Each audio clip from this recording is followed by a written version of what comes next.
El Central Park de Nueva York le da la bienvenida a la agenda económica PM de este jueves, porque mañana comienza una nueva versión del Chile Day acá en la Gran Manzana. Y que, por supuesto, el gran hito es que será el primer Chile Day de Jorge Quirós como ministro de Hacienda, por supuesto, para que le presente su proyecto económico a los inversionistas internacionales.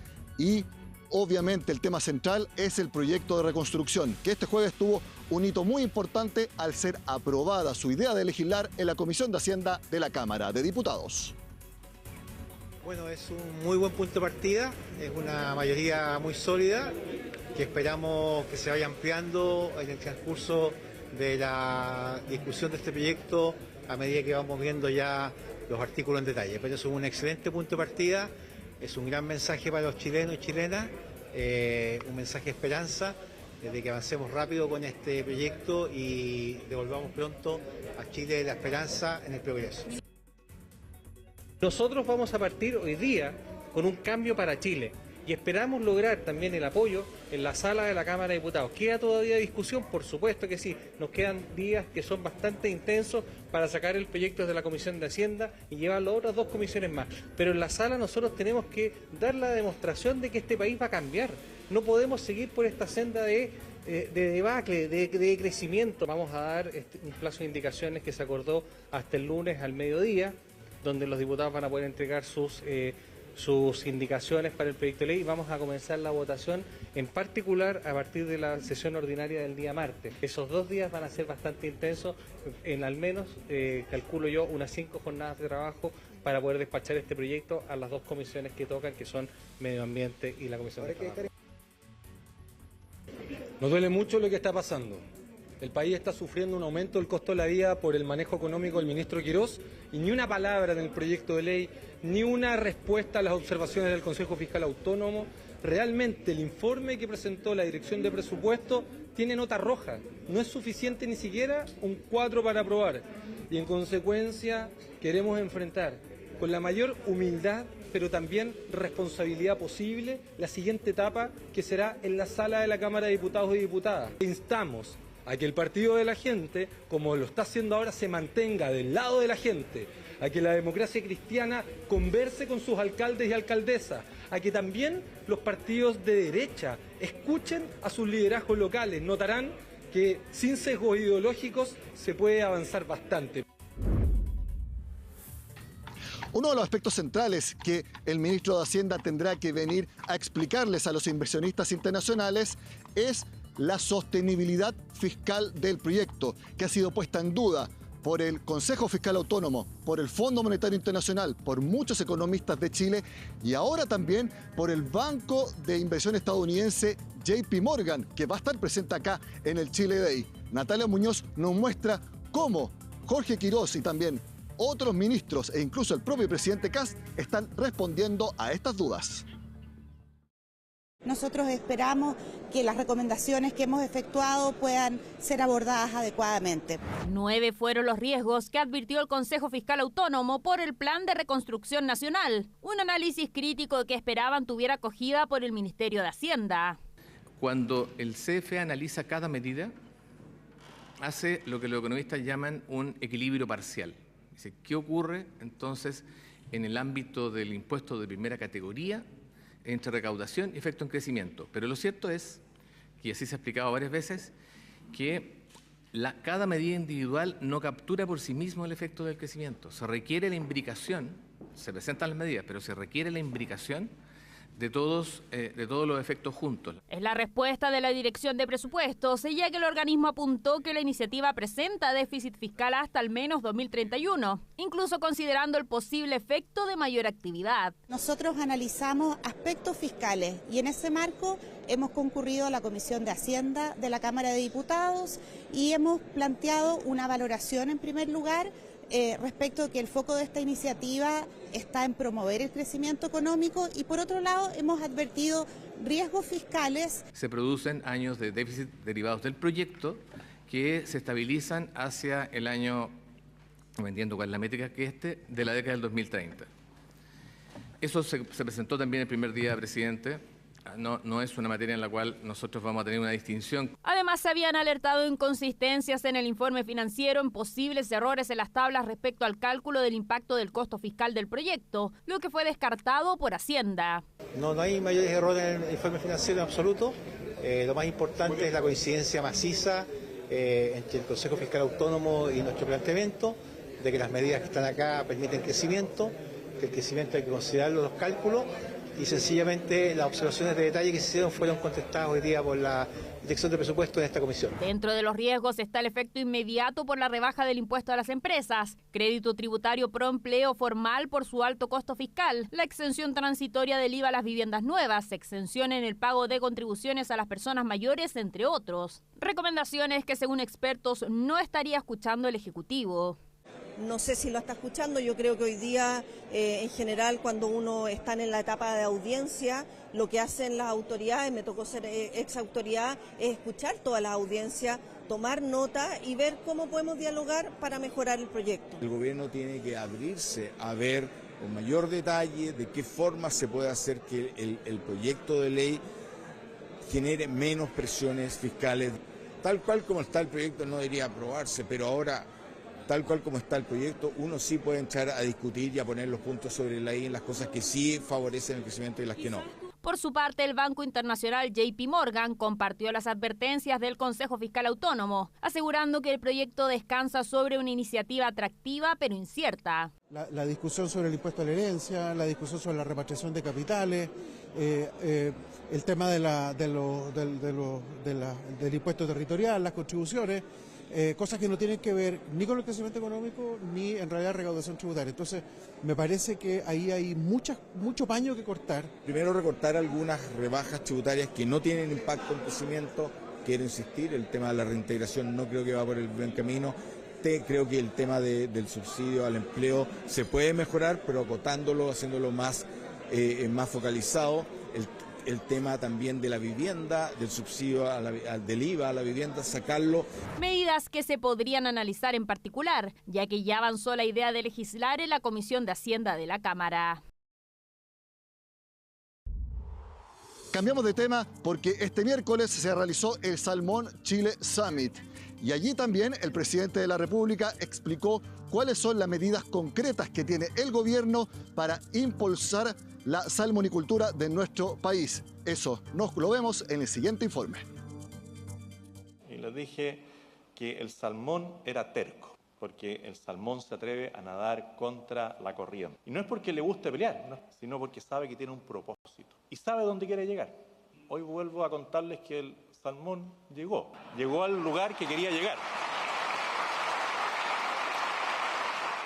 Con esa frase, el presidente José Antonio Kast resumió con humor su llegada a la moneda. Y es que el mandatario encabezó el cierre del Salmon Chile Summit 2026 en Frutillar, el foro más importante de uno de los sectores más relevantes de la economía nacional. El presidente anunció que impulsará modificaciones a la ley Lafkenche a través del Parlamento, apuntando a terminar con lo que llamó la permisología. Y nosotros tenemos que hacer ese trabajo de análisis para presentarle a los parlamentarios algunas modificaciones que pudiera tener la ley que usted señala, que cuando se votó, y lo he dicho muchas veces, la voté a favor, porque miraba la protección de un arte de pesca de la comunidad lafkenche, pero el abuso ha sido total. En la instancia, la ministra de Medio Ambiente, Francisca Toledo, profundizó en las reformas del Plan de Reconstrucción Nacional orientadas al sector salmonero. El gobierno buscará que ya no sea obligatorio contar con una resolución de calificación ambiental para las relocalizaciones.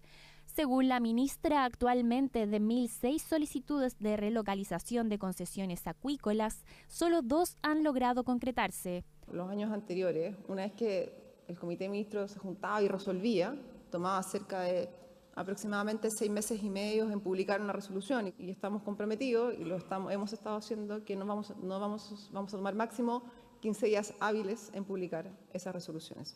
Eso implica un ahorro más o menos de 6 meses dentro del proceso de evaluación ambiental. Y la señal que queremos entregar es que el Estado puede cumplir con los plazos, lo puede hacer de manera responsable. Por su parte, el ministro de Economía y Minería, Daniel Mas, habló sobre el retiro del proyecto de ley del gobierno anterior que buscaba reemplazar la Ley General de Pesca. Se trataba de un proyecto ideológico y refundacional que está muy lejos de lo que el país necesita para aprovechar sus oportunidades en este sector.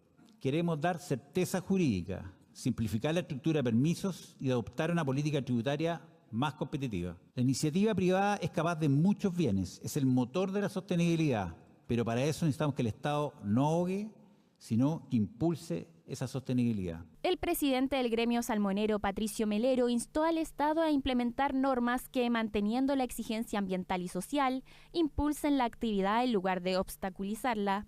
Melero valoró además que las modificaciones a la ley Lafkenche y las iniciativas de relocalización ya se encuentran ingresadas al Congreso Nacional. Requerimos y necesitamos de regulaciones eficientes, equilibradas e inteligentes. Las que, siendo exigentes y acorde con el contexto actual, estén puestas al servicio de promover los estándares de esta actividad, pero no de ahogarla o obstaculizar su desarrollo. El Salmon Chile Summit 2026 dejó sobre la mesa una agenda cargada de compromisos regulatorios y desafíos tecnológicos para una industria que busca consolidarse como referente global. Hacemos la pausa en Agenda Económica y al regreso anticipamos lo que vamos a ver acá en el Chile Day, tanto el viernes en Nueva York como también el lunes en Toronto. Ya volvemos.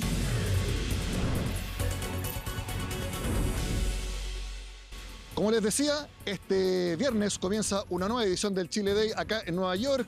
Para conocer cuáles van a ser los temas y también las expectativas, estoy junto a uno de los históricos de la organización, el director de Invest Chile y también presidente del Depósito Central de Valores, Guillermo Tagle, a quien siempre le agradezco la amabilidad de conversar con Agenda Económica. Guillermo, gracias por estar con nosotros acá en el Central Park, justo acá al frente. Mañana comienza una nueva versión del Chile Day, donde me imagino que la principal expectativa es de cómo el ministro de Hacienda, Jorge Quirós, va a presentar su proyecto económico representando a la administración de José Antonio Kast ante los inversionistas internacionales. Efectivamente, el Chile Day tiene una perspectiva un poco más larga que la contingencia del día a día que tenemos en Santiago. En Chile uno está discutiendo todo el día si se hace un cambio de un artículo o otro artículo a los proyectos. Aquí uno viene con una perspectiva un poco más larga a mostrar el proyecto que tenemos como país, el propósito de desarrollarnos, de mantener el liderazgo en la región, y es algo que consistentemente se ha hecho ya casi por 15 años, que venimos en esta época del año a contar lo que estamos haciendo, y este año obviamente venimos con la novedad de un nuevo gobierno, un nuevo equipo, un ministro nuevo, que está recién inaugurando su periodo y que está presentando proyectos bastante novedosos y creativos para hacer a Chile crecer nuevamente y ser líder en la región. De hecho, tuvieron que hacer algunos ajustes en la organización porque el ministro de Hacienda no va a abrir el Chile Day como se suele hacer, sino que va a tener a la 1 de la tarde su espacio porque toma el avión esta noche, va a llegar cerca de las 10 de la mañana a Nueva York y rápidamente viene al hotel para hacer la presentación. Bueno, efectivamente, esta es una agenda bastante apretada por los tiempos también, cómo se están viviendo en Santiago, en Chile, en todo el proceso legislativo con proyectos de ley nuevo. Entonces, claro, el ministro no podía venir a pasar la mitad de la semana aquí, por eso la agenda es bien apretada, y porque después seguimos a Canadá, en Toronto, el lunes temprano. Entonces, el ministro no va a poder abrir la inauguración, pero va a estar para la clausura. Vamos a hacer un cierre con el closing del día en el Nasdaq también, mañana al final de la jornada. Y por lo tanto una agenda bien apretada, pero donde creemos que va a haber la oportunidad de conocer lo que se está pensando con los nuevos proyectos y un poco traerá la frescura del estatus que hasta el día de hoy han habido en Santiago, por lo que hemos visto por la prensa, bastantes avances, reuniones, discusiones de los apoyos que tiene cada uno de los proyectos que está presentando el gobierno. Bueno, de hecho se aprobó ya la idea de legislar en la Comisión de Hacienda. Han habido algunas dudas respecto a este pacto entre el gobierno y el PDG. ¿Cuál es la sensación que tiene Invest Chile respecto al proyecto en general, respecto a su capacidad de aumentar el crecimiento de nuestro país, de aumentar la capacidad de inversión, reducir la permisología y también respecto a la sostenibilidad fiscal, que ha sido la gran duda que han destacado tanto los expertos locales como también inversionistas estadounidenses. Mira, la sostenibilidad fiscal es algo que obviamente hay que analizarlo en cada proyecto, pero la economía no es estática y además tenemos muchas experiencias de proyectos pasados que se han presentado con una clara meta de recaudación y que después las metas de recaudaciones no ocurren y los impuestos quedan. El mejor ejemplo es lo que fue el impuesto a las ganancias de capital, que generó una expectativa de una alta recaudación y que después prácticamente no recaudó y significó un impacto bien severo para el mercado de capitales. ¿Genera expectativa de parte de ustedes que ahora en el proyecto se vuelva a eliminar el impuesto a las ganancias de capital? Yo creo que la evidencia de la dificultad de calcular lo que estos impuestos pueden recaudar y no recaudar es lo que hace que hoy día sea fácil plantear la relevancia de eliminar el impuesto a las ganancias de capital, porque se eliminó hace muchos años, por ahí el año 2001, y pasamos muchos años con un mercado de capitales en auge, con volúmenes transados creciendo, con inversionistas extranjeros participando en nuestro mercado, y después se puso el gravamen y los volúmenes empezaron a caer muy rápidamente y la recaudación fiscal no ocurrió. Creo que hay una cifra como de 8 millones de dólares de monto total recaudado. Entonces, hoy día nos genera mucho optimismo que ese tipo de cosas estén arriba de la mesa y que no sean el foco de la discusión. Es cierto que hay un problema de financiamiento de los proyectos de crecimiento que el gobierno quiere impulsar, junto con la rebaja tributaria. Hay una apuesta de si esta rebaja tributaria va a generar o no va a generar más crecimiento económico. Evidentemente que la permisología es una pieza tan clave y probablemente más clave todavía que el tema tributario para efectos de generar ese crecimiento económico. Por lo tanto, si uno mira lo que está pasando en el mundo al mismo tiempo en relación a cosas que nosotros hacemos, como es el precio del cobre, yo creo que hay variables que permiten tomar una apuesta. Hay rango, así como hay gente que discutía que no se debió haber hecho el ajuste del precio de la benzina tan rápido porque había holgura para endeudarse. Bueno, aquí se está tomando evidentemente un riesgo, una apuesta de que Chile va a crecer, que ojalá la economía mundial y en particular la conversión a la electromovilidad y al mayor uso del cobre siga generando unos buenos réditos por esa vía y que el combinado haga que Chile vuelva a ser un país moderno. Guillermo, si lo interpreto bien, usted entonces señala que las buenas perspectivas de mayor crecimiento económico y mayor inversión hacen que sea mejor apoyar el proyecto tal como está por sobre las razonables dudas respecto a la sostenibilidad fiscal que tiene? Definitivamente sí, porque creo que si nos focalizáramos en hacer un proyecto donde tuviésemos todas las certezas cubiertas, probablemente nos vamos a quedar donde mismo o vamos a retroceder. Yo creo que es fundamental tomar ciertos riesgos, hacer innovación y hacer esta combinación de, por un lado, reducir la carga tributaria, que no es un impacto directo a los más ricos como muchos lo han puesto, porque es una rebaja tributaria para las empresas. Las personas que retiren utilidades de sus empresas van a quedar pagando lo mismo que pagan hoy día, y por lo tanto es una apuesta que con modernización, con mayor libertad para sacar adelante los proyectos, y como te decía, la combinación entre agilidad en la aprobación de proyectos de inversión nuevos, una carga tributaria un poco más aliviada, una certeza tributaria de largo plazo también importante para las grandes inversiones, es un combinado que nos puede ayudar a hacer, junto evidentemente a muchas otras cosas, esto no es lo único que nos va a sacar adelante como país, pero junto a muchas otras cosas puede ser algo que nos dé la posibilidad de volver a crecer y de generar bienestar para la población. La oposición ha señalado de manera general que este proyecto busca favorecer al 1% más rico de la población. ¿Usted cree que esto es un mensaje apegado a la realidad o que es una exageración? Yo creo que es un eslogan político. Como mencionaba recién el tema de que se ha tratado de acuñar que este es un proyecto para beneficiar a los más ricos. Son posturas ideológicas y políticas que la gente tiene que jugar cuando tiene posturas y tiene posiciones muy opuestas, pero claramente aquí hay un objetivo que es generar empleo. El empleo no es para el 1%, es para la masa. También hubo en algún minuto incertidumbre respecto de qué pasaba con las pymes. Las pymes son un gran empleador en este país y también entiendo que se les aseguró la estabilidad de las reglas tributarias que tienen y que tienen beneficios especiales. Entonces, generar empleo y crecimiento no es algo para los más ricos. Ahora, ¿cree usted que igual el crédito tributario para la generación de empleo debiera ser más focalizado? Porque así como está, es para todas las empresas. Empresas de 2 trabajadores a transnacionales que empleen a centenares de miles. Entonces hay muchos que señalan que precisamente para acotarlo, para que sea focalizado, y eso también puede generar que se utilicen menos recursos y ayude a las dudas de la sostenibilidad fiscal. ¿Usted apoya que sea algo más focalizado el crédito tributario para el empleo? Yo creo que Chile tiene un problema muy complejo en el mercado laboral, especialmente yo siempre lo digo en las 2 puntas, en la punta de la gente joven con poca calificación que busca trabajo y en la gente mayor que está en la etapa final de su vida, porque la regulación del mercado laboral siempre está focalizada en el centro, en la masa de la gente que está empleada y que tiene salario. Y lo que nos encontramos aquí es con una necesidad urgente de que la gente joven, la gente poco calificada encuentre empleo y ojalá encuentre empleo formal. Puede ser en una gran empresa o puede ser en una pyme, pero la verdad es que con salario mínimo sobre 500.000 pesos, la persona, el joven de 18 años que, por ejemplo, no terminó sus estudios, no tiene ni una posibilidad de encontrar trabajo. Y ese joven va a terminar siendo un trabajador informal. Y por lo tanto, subsidiar a quien está dispuesto a darle trabajo a la gente que está en el segmento más bajo, yo lo encuentro una medida genial y muy necesaria para resolver un problema gravísimo que tenemos, que es la de los jóvenes no calificados que se terminan en la informalidad. Independiente de que sea una gran empresa que tenga utilidades muy grandes y que no lo necesite.